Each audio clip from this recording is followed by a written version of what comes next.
Devant cette vieille ferme se pressent des dizaines de personnes. Et toutes sont ici pour une raison. Elles se croient envoûtées. Et le seul capable de les sauver, c'est un homme au pouvoir réputé extraordinaire. Il y a des stars à qui on donne la Légion d'honneur.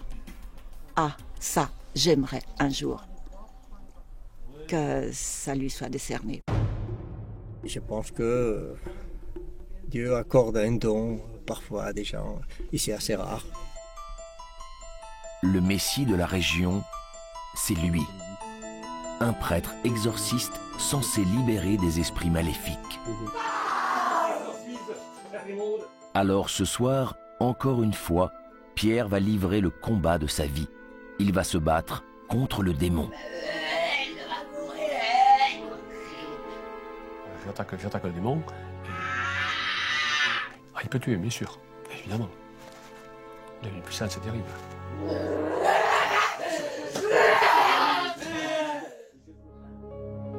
Ligarde, petit village du Gers à 20 km d'Agen. Depuis 30 ans, la foule se presse à la porte de Pierre Dulon. Son métier, guérisseur. Pour prendre rendez-vous, c'est 15 jours d'attente, car Pierre enchaîne les consultations, une dizaine dans la journée. Par la prière et l'imposition des mains, les visiteurs affirment qu'il guérit les maladies et les blessures de l'âme. Si cette femme consulte aujourd'hui, c'est que la déveine s'est abattue sur sa vie. Problèmes sentimentaux, familiaux, elle croit être possédée par le diable. Non, ne l'inquiétez pas, ne l'inquiétez pas. Ne l'inquiétez pas. Je vous aime grâce au Seigneur, vous êtes bénis à toutes les femmes, et Jésus, la fruit de son entrailles, saintement, il nous péché. Selon elle, le démon habiterait son corps et dirigerait sa vie. Pour elle, le seul homme capable de la libérer, c'est Pierre Dulon. Il n'est pas prêtre de l'Église catholique, mais il a été ordonné par l'Église gallicane, une branche dissidente qui n'est pas reconnue par le Vatican. Ça a été dur, hein? Oui. Ah, ça va aller. Et là, vous êtes arrivé hier soir? Oui. C'est le camping? Oui. D'accord. Combien de kilomètres vous avez fait? Bon, je sais pas combien que ça fait. 400 km? 400, ouais. 400 km. Vous allez guérir. Oui. Confiance à Pierre Dulon. Ah, j'espère. Oui. Non, vous arrivez, pas de soucis. Comme tous les jours depuis 30 ans, de nombreuses personnes attendent leur tour devant le cabinet de Pierre Dulon. Parmi eux, il y a Marcel, 86 ans. Agriculteur à la retraite, il souffre depuis des années de violents maux d'estomac. Mais il affirme, à qui veut l'entendre, que Pierre Dulon lui a sauvé la vie. Il lui aurait arraché le démon qui le dévorait de l'intérieur. Il m'a pris l'estomac.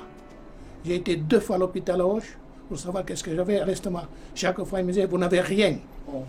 Rien du tout. Bon, un beau jour, j'ai vu sur la dépêche que M. Dulon, il soignait. Bon, j'ai pris rendez-vous, je suis venu. Je vous dis que j'étais mal à l'estomac et puis un peu... Je suis arrivé là, je suis rentré dans son bureau là, il m'a soigné. En moins de 20 minutes, tenez-vous bien, il m'a sorti 11 ans de souffrance. Je suis ressorti dehors là, devant la porte, je ne me reconnaissais plus. Monsieur Dulon, c'est l'envoyé du bon Dieu. Vous ne pouvez pas trouver mieux, il n'y aura plus personne qui pourra faire plus mieux que lui. Ça c'est vrai, monsieur Séville. Eh oui. 86 ans, je veux vivre encore jusqu'à 100 ans. Pour ses patients, Pierre Dulon n'est plus vraiment un homme. C'est une légende vivante. C'est que Pierre aurait le don. Il est exorciste. Et quand le diable est là, il serait le seul à avoir suffisamment de force pour se battre contre lui. Ses armes, l'eau bénite, l'encens et surtout la protection divine. Mais il ne les dégaine que si la situation l'exige. Ça, c'est l'eau bénite que je mets pour énerver un petit peu les démons.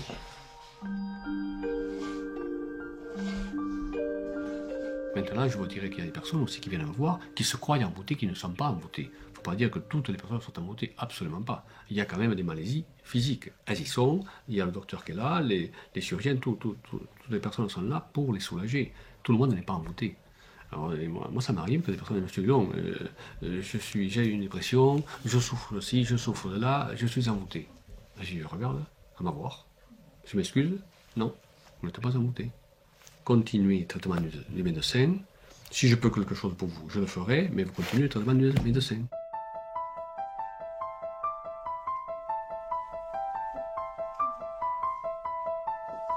Mais la plupart du temps, les consultations de Pierre sont de véritables combats. Une guerre sans merci contre ce qu'il appelle le démon.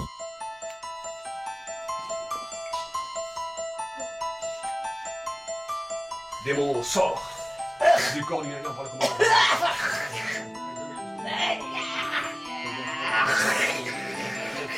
Dieu Seigneur. Non, c'est bien,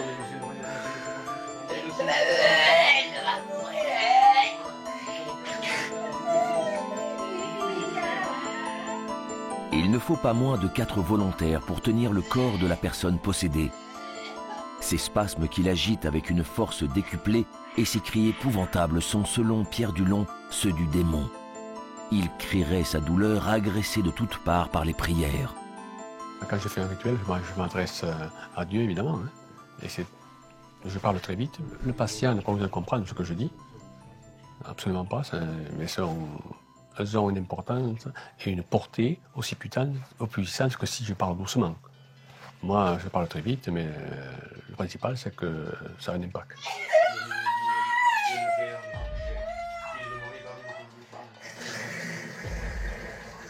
Parce que j'attaque le démon et je ne vois pas parler lentement. Ma puissance, elle est dans le verbe, mais dans la rapidité du verbe.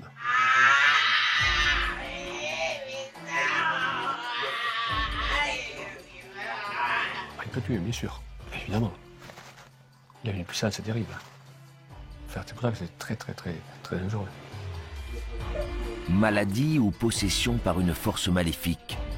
Pour Pierre, il n'y a aucun doute, c'est bien contre un démon qu'il se bat. Un combat qui serait tellement dangereux qu'on ne s'improvise pas exorciste. Pierre a dû passer par une initiation avec un autre prêtre, exorciste lui-même. Convaincu de ses pouvoirs, les visiteurs viennent le voir pour le moindre problème. Le lendemain, Pierre a affaire à un patient un peu spécial. Ça va et vous-même? Ça va? Le cheval? Oui. Le patient, c'est lui. Il s'appelle Aiglon. Un cheval qui pose bien des soucis à sa propriétaire. Je vais soigner un cheval qui a des problèmes pour courir, parce que c'est un cheval de course. Il avait des maux dans les muscles, et depuis que je le traite sur photo, il va déjà mieux, et les propriétaires me l'amènent là pour que je le traite directement.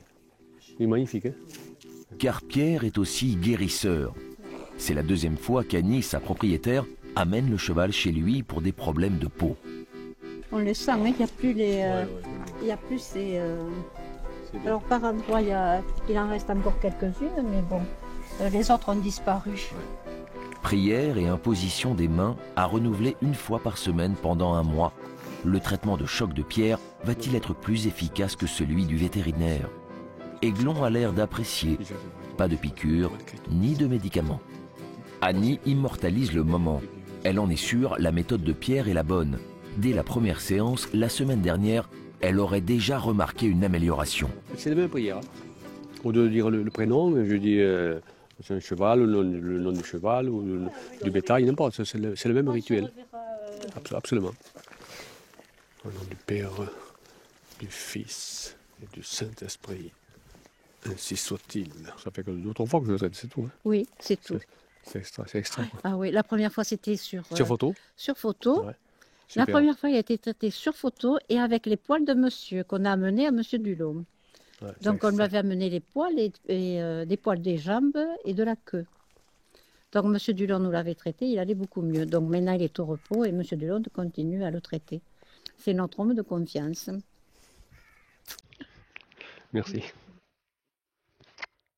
Au revoir Pierre, alors à la prochaine, au 27. Merci. Aiglon s'en va, mais la journée de Pierre n'est pas terminée. Il est appelé pour une intervention urgente sur un troupeau de vaches qui meurent les unes après les autres. Et l'éleveur semble persuadé que seul Pierre peut y remédier. Pas d'étable, un simple enclos en extérieur. Il va falloir fabriquer un hôtel de fortune. Voilà, c'est ça, oui. C'est une plaque. Jacques l'éleveur installe un hôtel de fortune au bord de l'enclos, à quelques pas des vaches, sous la pluie. Un peu d'eau ne suffit pas à arrêter Pierre, mais cette fois, le désenvoûtement commence mal.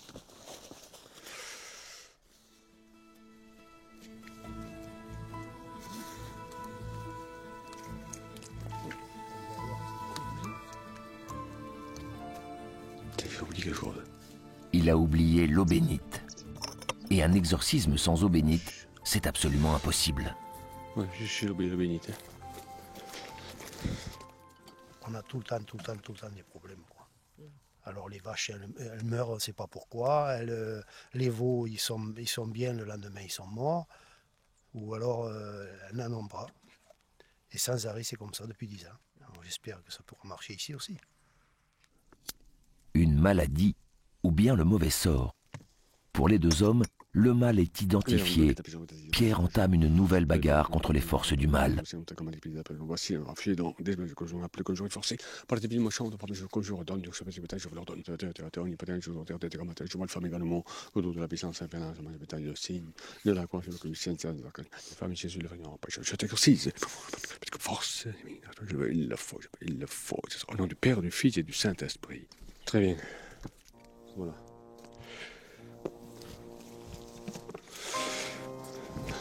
Oui, voilà. Oui. Pourtant, Pierre ne passe pas toute sa vie à déjouer les sorts.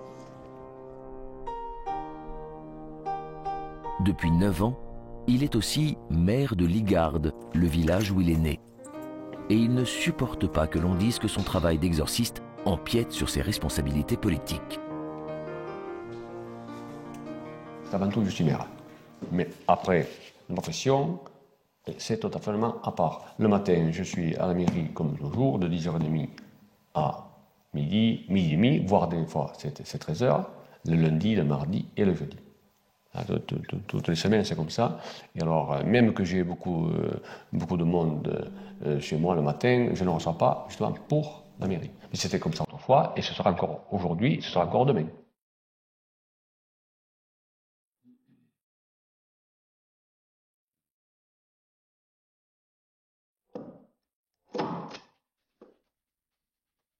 Il est 21h et il y a encore du monde devant chez Pierre Dulong.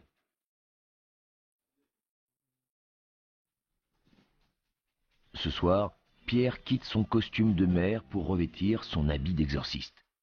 Autrement dit, sa tenue de combat contre le démon.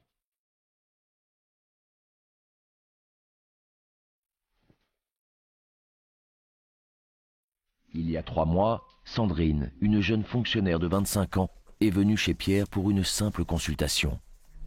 Monsieur Dulong, il a voulu savoir pourquoi je venais. Je lui ai dit, ça fait 3-4 ans que toutes les nuits, je me réveille avec des cauchemars et je sens une présence et un poids sur moi, comme si quelqu'un m'appuyait ou je le ressentais aussi la journée. Mais Sandrine était loin de se douter de l'ampleur de son mal.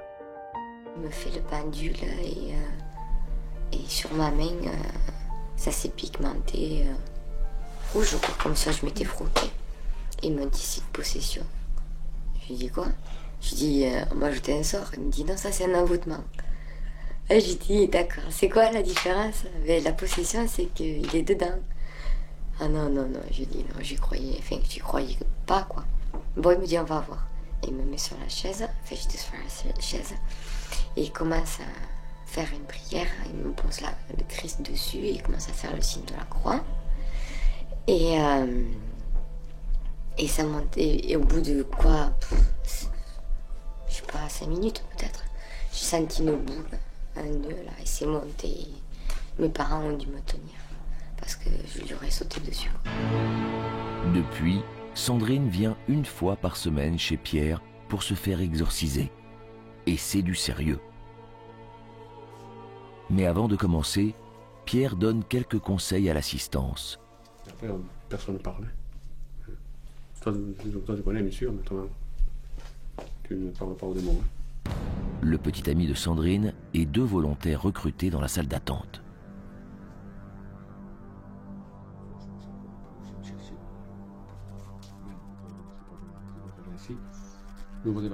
Selon lui, qui prendrait le risque de s'adresser au démon pendant la séance risquerait de se trouver immédiatement possédé. Seul Pierre aurait la force nécessaire pour le combattre. Couchée sur le lit, Sandrine semble endormie. La séance commence dans un calme trompeur. Mais avec ses prières et son crucifix, Pierre va réveiller le démon qui dort.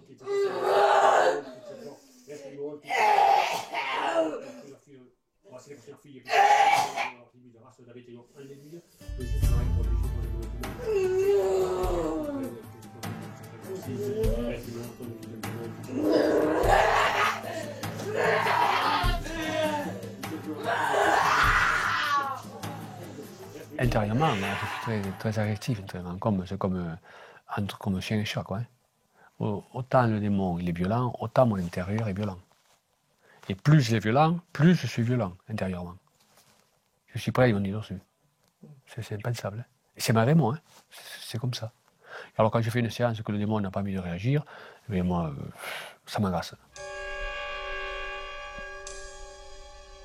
Démon sort du corps du lit par le commandement que je fais passer. Exorcise, la monde. Vous êtes bien peu femme, j'ai le fruit de rentrée, il est venu.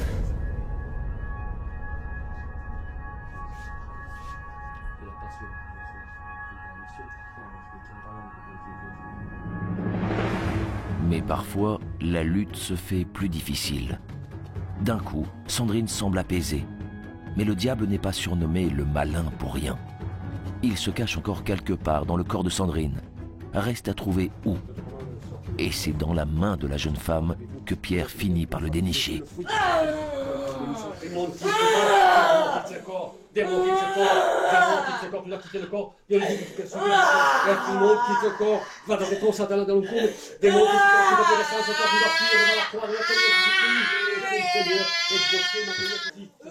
faut le voir pour le croire.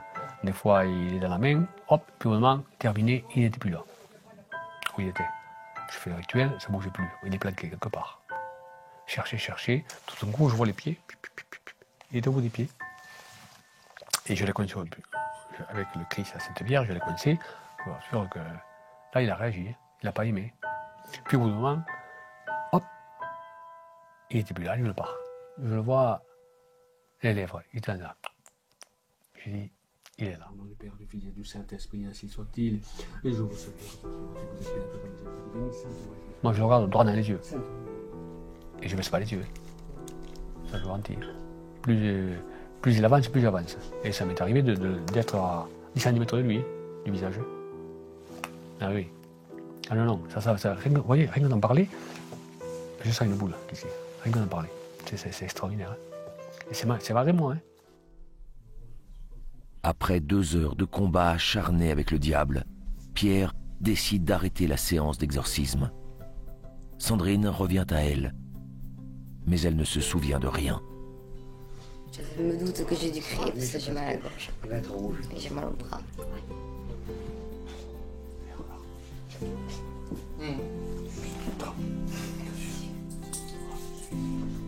Ce que je regarde, c'est ce qui va se passer où. Je regarde pas là maintenant. Pendant toute la scène, je l'ai pas regardé. Je regardais en haut, en bas, à gauche, à droite. Bien sûr, je le regarde là maintenant, mais... Donc ça sera comme ça, je... Parce que quand elle est là, c'est pas elle. Au revoir. À la prochaine. À mercredi. Pas de problème. Pour Pierre, c'est une journée banale qui s'achève. Mais le démon, selon lui, vient de perdre une nouvelle bataille.